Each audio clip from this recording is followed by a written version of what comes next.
Permaculturists, permaculture enthusiasts, all you guys out there gardening are growing your own plants. We're here today. I got a good tip for you. I got the goodness to show you how to put together a nursery on the cheap.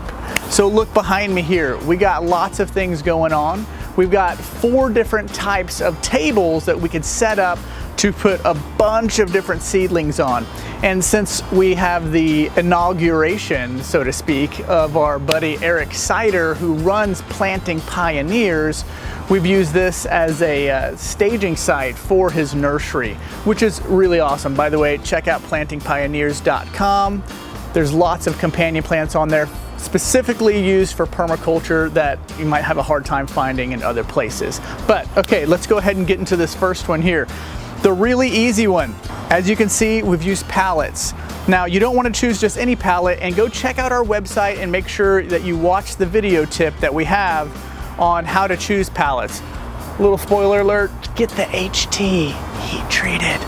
But we got those and we went ahead and bought the cinder blocks. Now, these cinder blocks, they were less than $1.50 each, so they're not super expensive, but you only need 4. And on this one, most pallets around 4 by 4 feet. There's a little discrepancy there. This one is 2 pallets, one here and one here, but in the center, we only used 1 cinder block. So this is 6 cinder blocks instead of 8, again, saving you money. And we just scoured the neighborhood looking for these pallets, as you can also do yourself.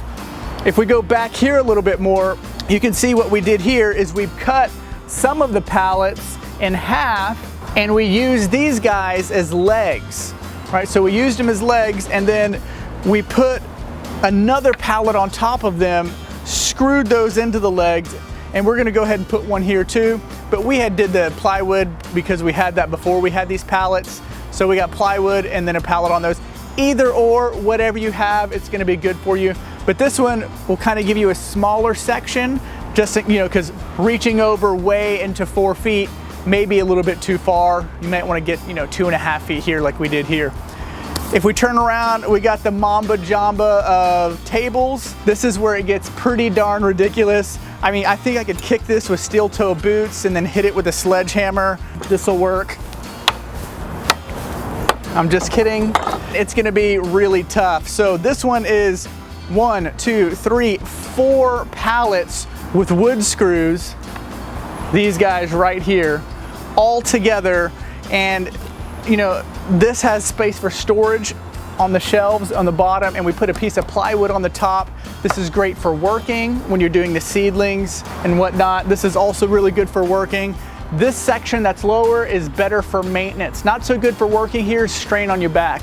Do the work on the tables up here, and then move the flats to a little bit lower area, because this ends up getting easier to water if you're gonna water it by hand. One last little tip for you. We had taken out the front door in the School of Permaculture. We put up a new one. We needed to save some money on the heat and air. But we chopped off a little bit of this ligustrum Chinese privet, and we picked up a tree trunk from one of the neighbors. Actually, I think it was a guy going down the street with a bunch of wood. Hey, we can take that. We used the door, we put them on the top, we leveled it out a little bit, and it is working just fine as a table. All about recycle, reuse, reduce, and re-awesome. Hey, super rad. I hope these tips will help you save some money when you are putting your nursery together. So make sure to check out schoolofpermaculture.com, and as we mentioned earlier in the video, plantingpioneers.com to get your uber awesome permaculture plants that you will have a hard time finding in other places. A lot of them are perennials. And like us on Facebook, subscribe to our YouTube channel, Instagram us, Twitter. We're everywhere. We love you guys, you rock. Come take a course from us. We'll help you find a consultant and do some aid work with us. Let's go do some meaningful and purposeful stuff. We love you guys, you're awesome, and we'll see you next time.